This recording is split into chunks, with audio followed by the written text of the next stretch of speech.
He burst into his neighbor's bedroom, smashing the woman's head with an axe as she slept. Her son, only 9 or 10 years old, sprang up and cried, "Stepan, don't kill me, I'll give you some bread." Yes, this was a real violent event that took place in southeastern Poland in the summer of 1943. The boy knew his killer's name. He saw a neighbor, and that man, Stepan, struck the child in the head with the axe.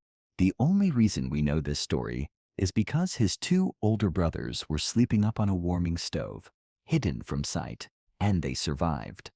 The killers in this story were Ukrainian nationalists. Their victims were Poles. What you just heard is a glimpse into the horror of the Volhynia massacres, an event so brutal it's hard to believe what came next. The 2022 Russian invasion of Ukraine did something incredible.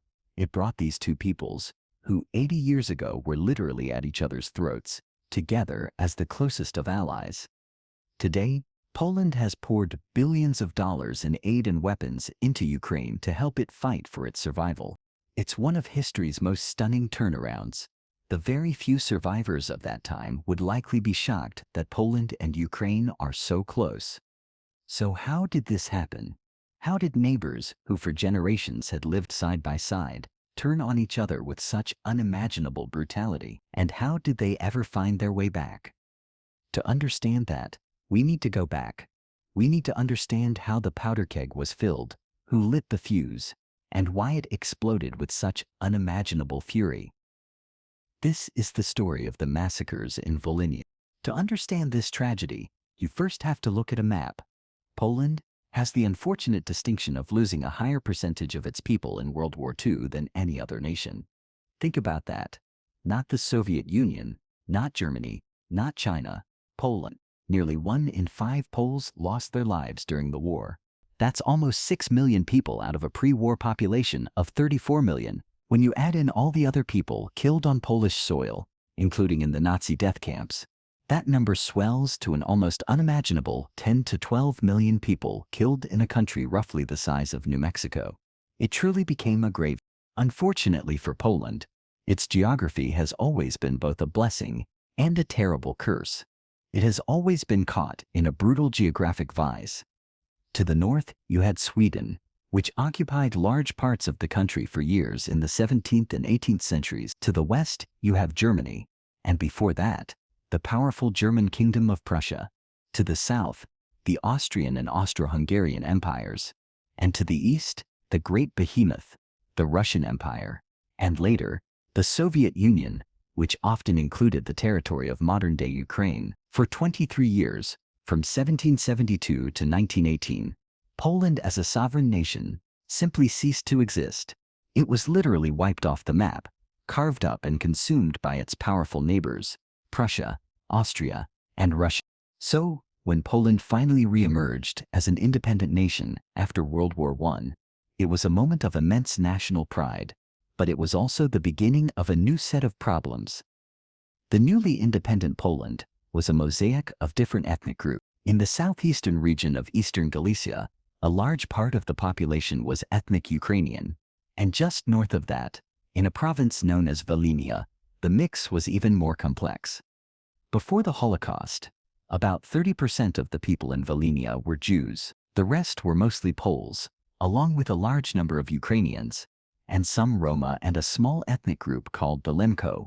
And here is the most tragic part of this story. For a long time, they all got along. This wasn't a region of ancient simmering hatreds. So many different groups had lived there, shared the land, and been governed by outside empires for so long that a sense of shared history and interdependence had developed. Many, if not most people in Volhynia could speak one another's language well enough to be understood. There were a significant number of Polish-Ukrainian marriages. Most importantly, both Poles and Ukrainians in Volhynia shared a deep and abiding hatred for the Soviet Union, having experienced Russian and Soviet rule firsthand. This shared experience could have been a foundation for unity, but instead, it became a fault line that would be ruthlessly exploited. The first crack in this fragile peace appeared on September 1, 1939. That's when Hitler's armies invaded Poland from the west. Just over 2 weeks later, Stalin ordered the Red Army to invade and occupy the eastern part of the country. Squeezed between two of the most powerful and ruthless countries on earth, the Poles were doomed.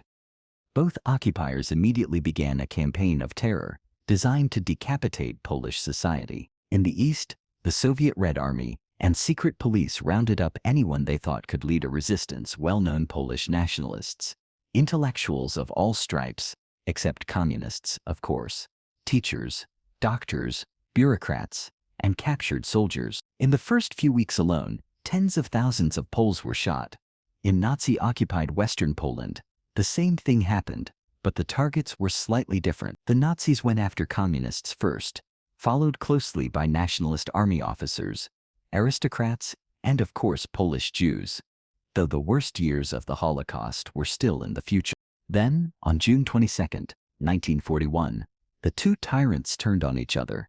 The Nazis broke their non-aggression pact and launched a massive invasion of the Soviet Union. As German troops stormed eastward, one of the first regions of the Soviet Union to fall was Western Ukraine, and there the Nazis found a useful and eager ally in their darkest work. To understand why, we have to take a step back and look at the preceding decades from a Ukrainian perspective. The first half of the 20th century was just as bloody and horrifying for most Ukrainians as it was for the Poles. Until 1917, Ukraine was part of the Russian Empire. When Tsar Nicholas II abdicated during the revolution, a massive power vacuum opened up, and all hell broke loose. It was a chaotic free-for-all. Ukrainian and Russian Bolsheviks fought against Russian and Ukrainian White armies who wanted to bring back the monarchy. Communist and socialist groups fought against each other. The Crimean Tatars and Cossacks fought for their own independent territories, and throughout the country, but especially in the western regions, Ukrainian nationalists of all stripes, from Democrats to ultra-nationalists, fought for an independent Ukrainian state. In the end, they were all crushed or suppressed when the Soviet Red Army won the Russian Civil War in 1922. And the man who held the most power over Ukraine's fate at that time was Joseph Stalin, who was the Soviet Union's Secretary of Nationalities. It was Stalin who was ultimately responsible for the brutal crackdown on any form of nationalism in Ukraine, whether it came from Ukrainians, Tatars, Cossacks, or anyone else. Across the country, the leading men and women of the various nationalist movements were killed, jailed, or sent to the frozen wastes of Siberia, where most of them died, thousands of them. The Ukrainian nationalists who survived either went into hiding or bided their time, but the dream of independence didn't die. Throughout the 1920s and early 1930s, underground groups circulated nationalist propaganda and carried out sabotage against Stalin's grand plan for Ukraine, the seizure of all private farms and the creation of huge, state-run collectives. This policy led directly to one of the greatest man-made catastrophes of the 20th century, the Holodomor, or the Great Ukrainian Famine. From 1932 to 1933, a famine, engineered through intentional seizure of crops and impossibly high quotas, tore through the breadbasket of Europe. It killed between 3.5 and 5 million people. Even when Stalin found out the true scope of the disaster, he mostly rejected offers of aid, because he and the other leaders in the Kremlin wanted to weaken the Ukrainian people and crush Ukrainian nationalism once and for all.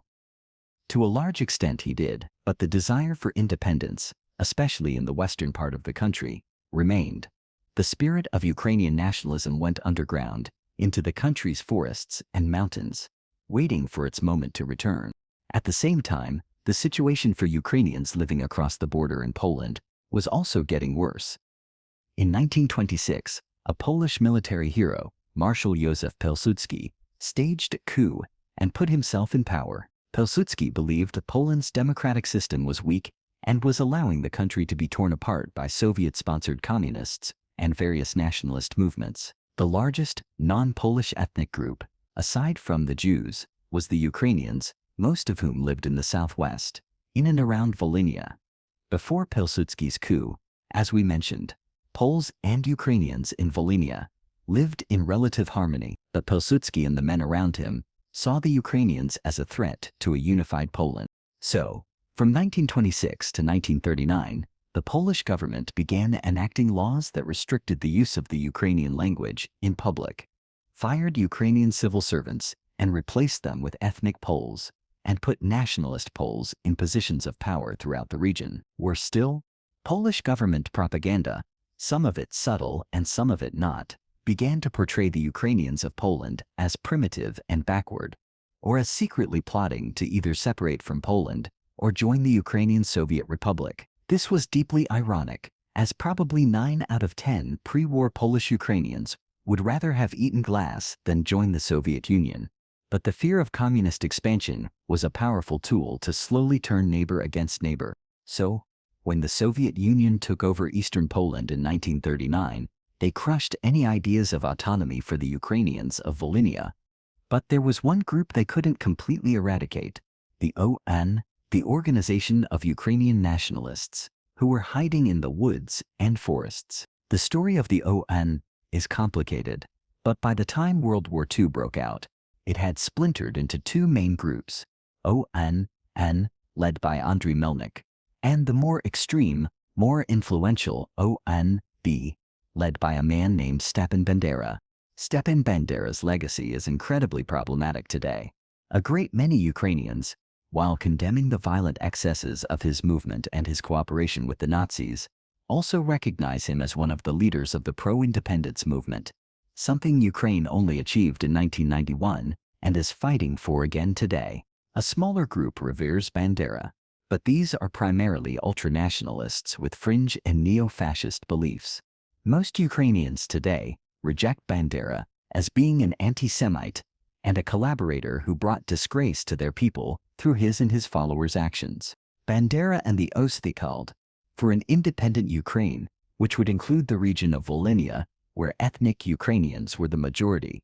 Bandera was anti-Semitic in the extreme, and he believed that Jews and every other ethnic group should be driven from what he considered Ukrainian territory, driven out, or killed. When Germany invaded the Soviet Union in June 1941, they saw the Ukrainian nationalists of both OUN groups as useful allies in crushing not only the Soviet system, but also in their plans to eliminate the Jews of Ukraine. And this is where the story takes its darkest possible turn. The Nazis began their infamous Holocaust by bullets, carried out by the SS Einsatzgruppen, special action groups who conducted mass killings of Jews. The OUN saw their chance to remove the Jews from Ukrainian life for good. OUN Ukrainian militiamen aided the Nazis in locating, deporting, and shooting Jews by the hundreds of thousands. In Volhynia, Ukrainians working with the Nazis took part in the killing of perhaps 200,000 Jews and developed a reputation for extreme brutality, even among the hardened killers of the SS.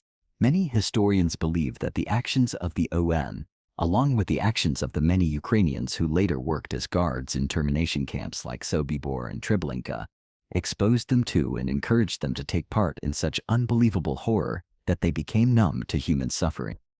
When you see and participate in that level of depravity day after day, something inside of you breaks or twists. That numbness, combined with the anti-Polish feelings that had been growing since Pilsudski's coup and the rise of violent fascism throughout Europe, meant that by the Ukrainians of the ON, they had accepted and even embraced the idea that all non-Ukrainians in what they believed was Ukrainian territory should be eliminated. The trigger came in July 1943. Hitler's massive armored attack at Kursk was defeated by an even more massive Soviet counterattack. After Kursk, it was clear to most people that Nazi Germany would eventually be defeated. Throughout the summer and fall of 1943, the Soviets began to push the Germans steadily backward, pushing into Ukraine and towards Poland. Bandera and the other radicals in the OUN believed they had a rapidly closing window of opportunity. Before the Soviets could take over and consolidate control of Ukraine once again, they needed to do two things: set up a government and proclaim an independent Ukrainian state, which included Volhynia. The Nazis had already done them the favor of killing most of the Jews of Ukraine. Now, with the Nazis retreating and the Soviets still distant, it was time to deal with the Poles. The OUN's military wing, the UPA, or Ukrainian Insurgent Army, began a program of what Poles call genocide in Volhynia. Large groups of dozens, sometimes hundreds of men, and occasionally women, began to raid Polish villages. By 1943, many of these men had seen and participated in mass killings many times over. To most of them, killing had become an everyday thing. Psychologists have studied what happens to people in these circumstances. Fueled by hatred or a sense of injustice, and given permission by their leaders, some people begin to enjoy killing. They make a game of it, not only killing for so-called political reasons, but for sport, for exhilaration. And like many addicts, they have to do more, and in more brutal ways, to get the same feeling. Be warned now, the killings in Volhynia were brutal beyond belief. Throughout the rest of 1943 and into the summer of 1944, the OANB and UPA, along with many Ukrainian villagers who had been riled up by propaganda, spread out through the countryside, killing Poles and any remaining Jews they could find. And while there was plenty of gun violence, one of the things that makes the killings in Volhynia so uniquely horrifying was that much of the killing was done with the simple tools that any rural farm would have: scythes, hammers, knives, and especially axes. In hundreds of villages throughout that year, Ukrainians went on a killing spree. Of course, not all of the Volhynian Ukrainians became murderers. Many of them have since been named the Ukrainian righteous for helping to save Poles and Jews from death, and anyone believed to be helping Poles or Jews was at risk of a horrible death themselves. But the tide of violence was overwhelming. Throughout Volhynia, Ukrainian husbands were forced to kill their Polish wives. Forced, meaning they were beaten or tortured within an inch of their lives, and their half-Ukrainian, half-Polish children were threatened. Those who refused were killed on the spot. Many accounts tell of men being brought to the center of the village, their children or extended families being forced to watch while they were bludgeoned with hammers or beheaded with axes. In many places, the Polish Resistance Army, the AK, sent men or weapons to Polish villages to help defend them, but their ability to do so was limited by their own struggle against the Nazis. The first people killed were often the men. Then, in many places, women and girls were raped and then killed. Many old men, women, and children were locked inside churches, which were then set on fire. In some places, the killers, men who had seen too much and only came alive around violence and death, became almost unrecognizable as human beings. Eyes were gouged out. Living babies were torn apart. The unborn were cut from their mothers' bellies. People were set on fire. The list is almost endless. By this time, most German units in the area were rear echelon soldiers, made up of older men who were under orders not to interfere. But amazingly enough, there are a number of accounts of German soldiers helping and evacuating Polish civilians who had survived the horrors. When the Red Army retook Soviet Ukraine and Poland, they realized that things in Volhynia could spiral completely out of control.